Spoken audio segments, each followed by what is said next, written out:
And the Baal Chovas always continues that there was once Achad Tzadikim who came to a certain country to see how they behave, how do they connect with Avodas Hashem. And he found three interesting things. Number one, they were all dressed in the same exact way. Number two, the Kvarim, their dead, were buried right outside their homes. And number three, he did not see any women and children there.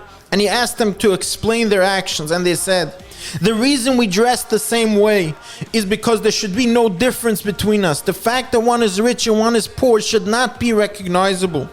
To a point where they said that even if a king would come here and try and go around here between us, he would not be recognizable because he would be looking the same as his servants, as his avodim.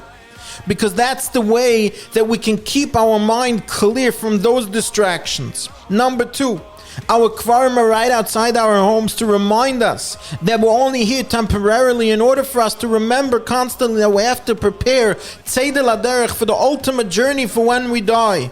So we have that right outside. And number three, our women and children are in a separate place where we have them comfortably. Everything there we provide for them, and whenever one of us needs to go there, we go visit. But we don't have them here for that same reason that the Chovas is going through, that they wanted to be able to think and to connect Avodas Elokim on a higher level.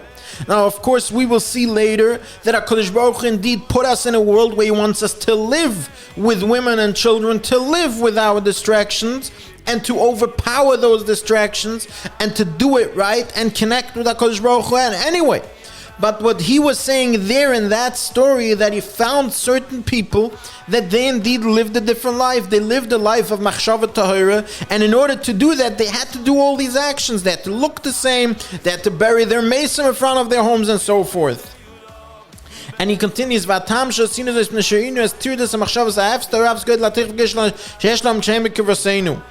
and the fact that they were indeed able to show him that without all those distractions, they really did have a machshava tahira.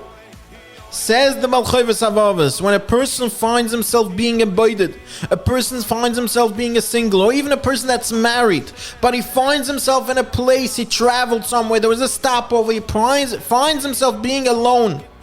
Take that opportunity to turn off the phone. Take that opportunity to turn off the headphones and try to connect with HaKadosh Baruch Hu like Elisha Hanavi, like Eliyahu Hanavi, as HaKadosh Baruch Hu intended for us. That when we are alone, we connect purely with Him on the highest level. That's what the Chovas is telling us. A Baal Bitachon does not stop by the fact, so I'm not worried about parsha. A Baal Bitachon understands that every given situation in life is an opportunity to connect with Hashem. Whether it's being surrounded by people who need your chesed, or it's you being alone in the forest, or on a stopover in an airport where there's no one else there. There is always an opportunity for you to connect with HaKadosh Baruch Hu and to garner more bitachon. Have a wonderful day.